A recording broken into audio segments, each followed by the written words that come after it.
Halo, selamat pagi. Selamat bertemu kembali dengan saya di sini, Mahaitin Sinaga.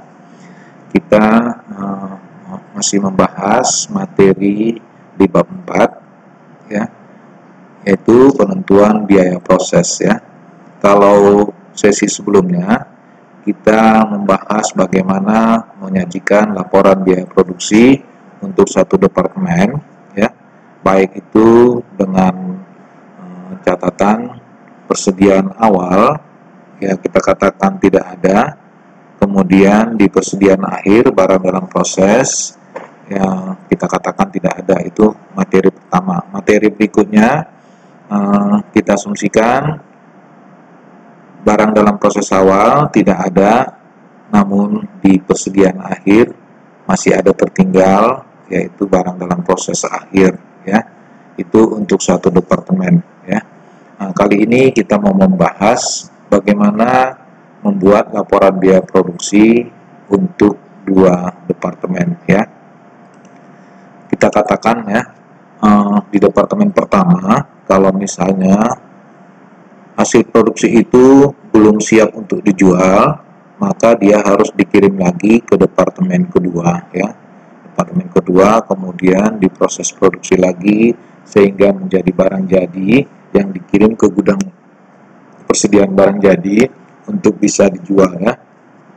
Kita ambil contoh, misalkan ada perakitan komputer ya. Di departemen pertama komputer itu dirakit, yang ada blok bahannya semua, ada orang-orang yang mengerjakannya atau kita katakan biaya tenaga kerja, dan ada biaya pembantunya, ada biaya overhead ya. Begitu selesai di departemen pertama, itu tidak mungkin bisa langsung dijual ya. Artinya itu belum siap untuk dijual. Kemudian hasil produksi dari departemen pertama itu harus dikirim ke departemen kedua, katakanlah namanya departemen pengemasan ya. Dikemas dulu, di packing, ya dikasih dalam kardus kotak dan dilengkapi semua perlengkapannya, maka dikirim ke gudang persediaan barang jadi ya. Oke, untuk kali ini kita asumsikan kita bekerja di dua departemen ya. Kita tidak sampai bahas ketiga departemen, tapi yang pasti kalau di departemen kedua kita sudah bisa kerjakan, kita sudah bisa membuat laporan biaya produksi. Tentu untuk departemen selanjutnya juga bisa ya. Nah, ini adik-adik, kalau kita belajar ini dengan baik ya, ini seringkali terjadi dalam kehidupan sehari-hari ya. Mana tahu adik-adik nanti bekerja di satu pabrikan ya, pabrikasi, ada proses manufaktur, memproses produk dari bahan, tenaga kerja dan overhead menjadi barang jadi, apalagi sudah dua departemen ya. Oke.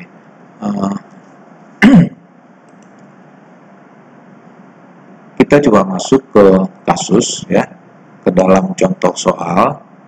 Ya katakanlah ya, PT Sinar Mentari mempunyai dua departemen produksi, yaitu Departemen A dan Departemen B ya. Departemen A adalah departemen pembentukan yang membuat komponen produk ya. Departemen B adalah departemen perakitan yang akan menyatukan komponen produk sehingga menjadi barang jadi. Setelah unit selesai diproses oleh Departemen A, unit tersebut kemudian ditransfer ke Departemen B untuk diproses lebih lanjut ya. Unit yang selesai diproses oleh Departemen B kemudian ditransfer ke gudang persediaan barang jadi ya. Oke, kalau kita lihat misalnya ada data-data disampaikan di sini. Ini ada data untuk dua departemen, katakanlah Departemen A dan Departemen B ya. Katakan ini di Departemen A ada cerita tentang data unit ya. Kita asumsikan tidak ada persediaan barang dalam proses awal ya. Ada 60.000 unit yang masuk dalam bulan ini, berarti yang akan diproses 60 ya, tidak ada persediaan awal ya. Oke, yang akan diproses 60. Ternyata di Departemen A itu barang yang sudah diselesaikan menjadi barang jadi ada 46.000 ya. Itu kemudian ditransfer ke Departemen B. Berarti ada sisanya ya. Sisanya ada 14.000. Nah, dan itu tadinya bahannya itu sudah 100%, artinya bahan sudah diambil dari sini tadi ya, cost-nya juga dulu sudah 100%, tetapi penyelesaiannya baru 40%. Dia menyerap tenaga kerja juga 40%, overhead-nya juga baru 40% ya. Nah, untuk menyelesaikan ini semua, 46.000 unit jadi dan 14.000 yang belum jadi, itu di Departemen A ini sudah dikeluarkan biaya bahannya 330.000, tenaga kerjanya 361.200, dan biaya overhead-nya 335.400. Oke, kita lihat di Departemen B. Tadi dari Departemen A sudah ada barang jadi yang ditransfer ke Departemen B, itu sebanyak 46.000 ya, diterima dari Departemen A. Kemudian dari 46.000 itu ternyata yang sudah jadi ada 40.000 itu ditransfer ke gudang persediaan barang jadi. Tentu ada sisanya ya, sisanya 6.000 dia sudah menyerap biaya bahan 100% karena dari Departemen A. Kemudian di Departemen B baru dia selesaikan tenaga kerjanya 70% dan overheadnya juga 70% ya. Sehingga cost-nya di sini bahannya itu berasal dari Departemen A. Untuk penyelesaiannya di Departemen B ada biaya dikeluarkan 353.600 dan 331.500 ya.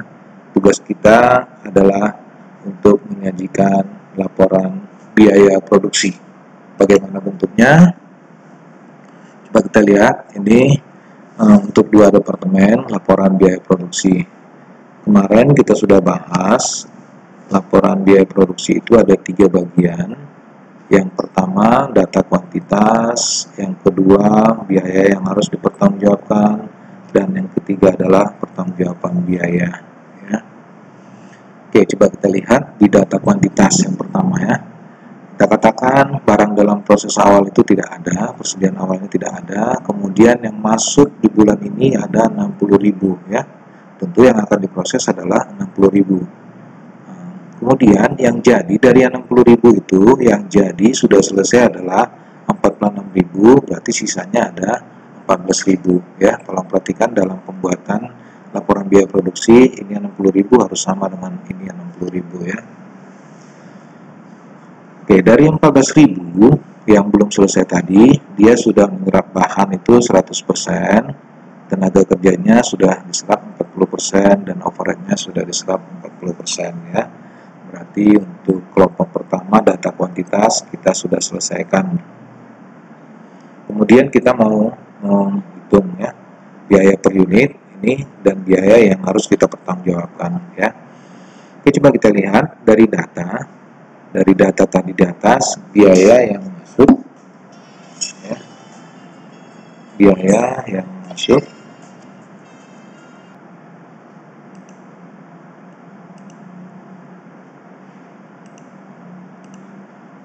ya, kita lihat ya, biaya yang sudah dikeluarkan di bulan ini, bahan 330.000, tenaga kerja 361.200, overheadnya 335.400, berarti total keseluruhan adalah 1026 ya. Oke, tugas kita berikutnya adalah untuk menghitung biaya per unit. Coba kita lihat biaya bahan tadi sudah dikeluarkan 330.000 untuk menyelesaikan 60.000 unit ya. 46.000 tadi sudah selesai, 14.000 lagi sudah selesai, sudah menyerap 100%, berarti 60.000-nya sudah menyerap 100%. Sehingga kita bisa menghitung biaya total cost-nya 330 dibagi 60.000 berarti 5,5 ya. Oke, yang jadi masalah di tenaga kerja dan overhead ya, ini cost-nya adalah 361.200 ya. Oke, berapa jumlah unit yang kita setarakan dengan 361.200? Oke, coba kita lihat. Tadi yang sudah selesai adalah 46.000, tentu sudah menyerap tenaga kerja 100% tentunya. Sisanya 14.000 lagi belum selesai, tapi dia sudah menyerap 40%, berarti 14.000 kali 40% adalah 5.600 ya.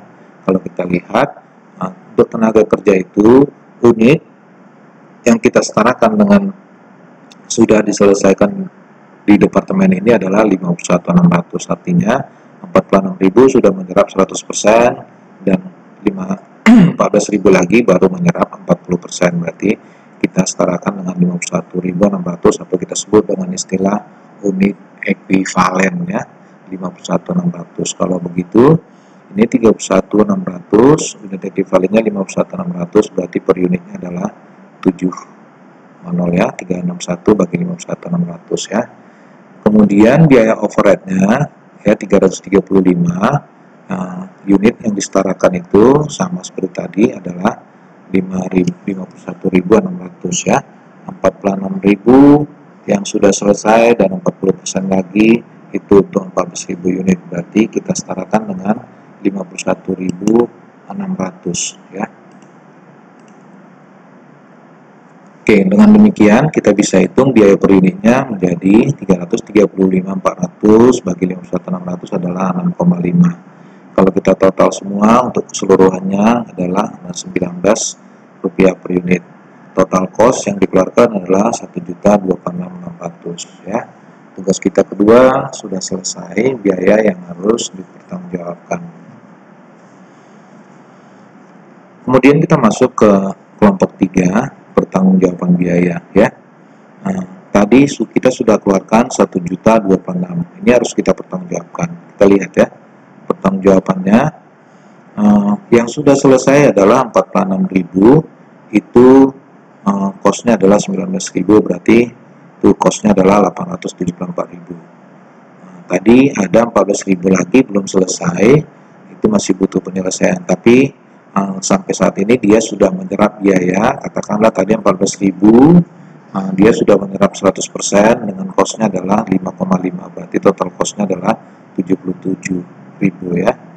Tenaga kerja ya, tenaga kerja ini 14.000, dia baru menyerap 40% dengan cost per unitnya adalah 7, berarti kalau kita kalikan menjadi 39.200 ya. OHP juga begitu, 14.000 belum selesai, dia sudah menyerap 40%, cost per unitnya adalah 6,5, berarti total cost-nya adalah 36.400. Kalau kita total semua ini, biaya unit dalam proses atau persediaan barang dalam proses yang belum selesai itu adalah 152.600, sehingga total keseluruhannya yang sudah jadi 874.000 belum selesai 152.600, totalnya 102.600. Tolong perhatikan, angka ini harus sama dengan angka ini ya, harus sama. Kalau tidak sama berarti kita harus mencari hingga ketemu, pasti ada yang salah.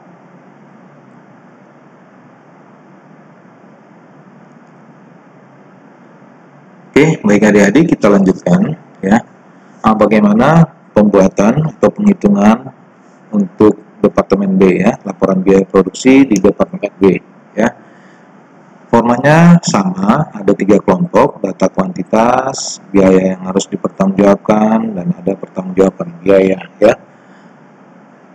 Data kuantitas, kita lihat, katakanlah tidak ada persediaan awal barang dalam proses, sehingga yang masuk bulan ini 46.000 itu berasal dari Departemen A ya.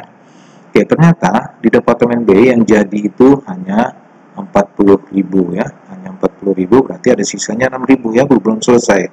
Itu namanya unit dalam proses ya, persediaan akhir barang dalam proses ada 6.000. Posisinya dia sudah menyerap bahan 100%, tapi baru diselesaikan 70% tenaga kerjanya, dan overheadnya baru menyerap 70% ya.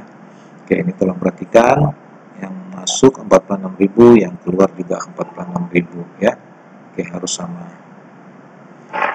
Oke, untuk berikutnya kita menghitung biaya yang harus dipertanggungjawabkan ya. Oke, tadi di Departemen B ini ada 46.000 unit yang berasal dari Departemen A ya, yang ditransfer dari Departemen A. Itu ada 46.000 unit dengan cost 874. Coba kita perhatikan di depan tadi, total cost-nya adalah 874.000 ya. Ini aja pindahkannya, pindahkan ke sini 874.000 untuk 46.000 unit, atau dengan biaya per unitnya tadi adalah 19 ya.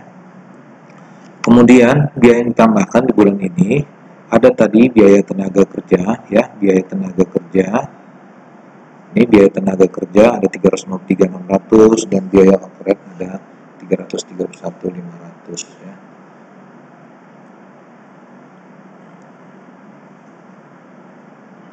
Oke, ini ya 353.600 ada 331.500. Oke. Untuk biaya tenaga kerja coba kita hitung biaya per unitnya, ya. Unit ekuivalennya kita hitung. Yang sudah selesai tadi ada 40.000, ternyata ada sisa lagi 6.000 lagi, sudah menyerap 70%. Berarti kalau kita hitung ini 4.200, berarti totalnya adalah 44.200, ya. Oleh karenanya ini kita masukkan 44.200, total cost-nya 353.600 dibagi 44.200 berarti ada 8 rupiah per unit, ya. Oke, biaya overhead-nya ada 331.500. Kita lihat berapa unit setaranya. Sama seperti yang tadi, 40.000 unit sudah selesai, 6.000 unit lagi baru menyerap 70% atau setara dengan 4.200. Berarti totalnya adalah 44.200, ya. 44.200 kalau kita bagikan menjadi 7,5. Kalau kita total semua ini, ya, berarti itu adalah 15,5, ya. 15,5 yang untuk biaya yang ditambahkan plus 19 berarti 34,5. Total cost semua adalah 874 tambah 685 100 berarti 1.559.100 total costnya semuanya, ya. Oke, ini total cost dari departemen A, ini total cost dari yang selama periode bersangkutan masuk di departemen B, ya. Berarti totalnya adalah 1.559. Oke, ini harus kita pertanggungjawabkan. Kita masuk di kelompok 3, ya, pertanggungjawaban biaya.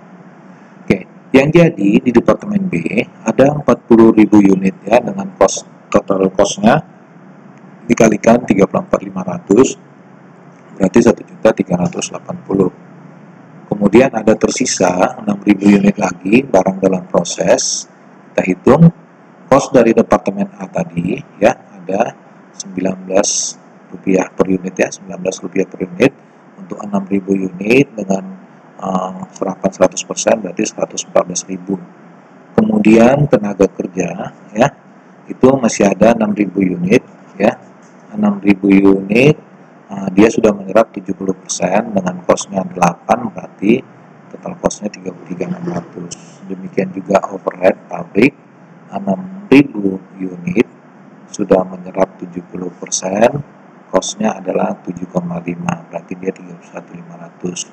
Kalau kita total berarti cost untuk biaya unit dalam proses persediaan akhir BDP itu adalah 179.100. Yang sudah jadi adalah 1.380 berarti kalau kita jumlah totalnya semua 1.559. Tolong perhatikan biaya yang harus dipertanggungjawabkan adalah 1.559.100, yang ini pertanggungjawaban biayanya harus sama dengan biaya yang harus dipertanggungjawabkan, ya. Kalau berbeda berarti harus cari, ya. Tapi kadang-kala mungkin karena pendekatan koma ini mungkin ada selisihnya sedikit, ya. Tapi kalau ini harus sama, ya, kita usahakan tetap itu harus sama, ya. Demikian adik-adik yang kita bagaimana caranya membuat laporan biaya produksi, ya. Oke, kalau kita lihat, ya, selama proses yang bersangkutan, ya, kita ujung-ujungnya berbicara pencatatan, ya. Oke, pada saat di departemen A ada biaya bahan yang masuk itu cost-nya adalah 330 berarti kita keluarkan cost bahan itu 330 itu kita masukkan ke departemen A sebagai barang dalam proses, ya, 330. Kemudian ada biaya tenaga kerja, ya. Untuk departemen A itu ada 361.200, departemen B ada 353.600, berarti total biaya itu adalah 714.800. Itu merupakan total biaya gaji dan upah, ya. Oke, kemudian ada cost yang dibebankan untuk OHP di departemen A ada 335.400, departemen B 331.500, berarti total OHP-nya adalah 666.900. Ini kita masukkan ke barang dalam proses di departemen A dan di departemen B.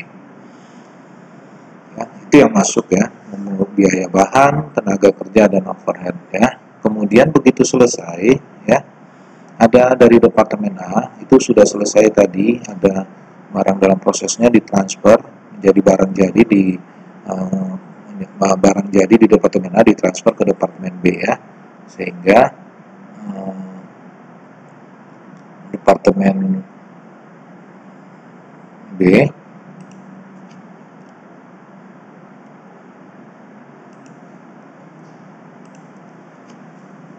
kita lihat di departemen B dia menerima barang dari departemen A senilai 874 ya, diterima oleh departemen B ya. Kemudian terakhir di departemen B ada persediaan sudah jadi, barang jadi itu senilai 1380 ya. Ini kita lihat ada 1380 persediaan barang jadi dari departemen B itu dikirim ke gudang persediaan barang jadi. Kita debit itu persediaan barang jadi sebesar 1380 ya. Oke, demikian adik-adik materi kita kali ini ya. Mudah-mudahan ini bisa membantu adik-adik dalam proses belajar mengajar selama masa pandemik ya. Kita tidak bisa ketemu tatap muka, tapi paling tidak dengan materi ini kita bisa belajar dengan baik ya. Oke, nanti kita akan ketemu lagi di sesi berikutnya dengan materi yang sedikit lebih rumit ya. Baik adik-adik, sampai di sini dulu. Sekian dan terima kasih.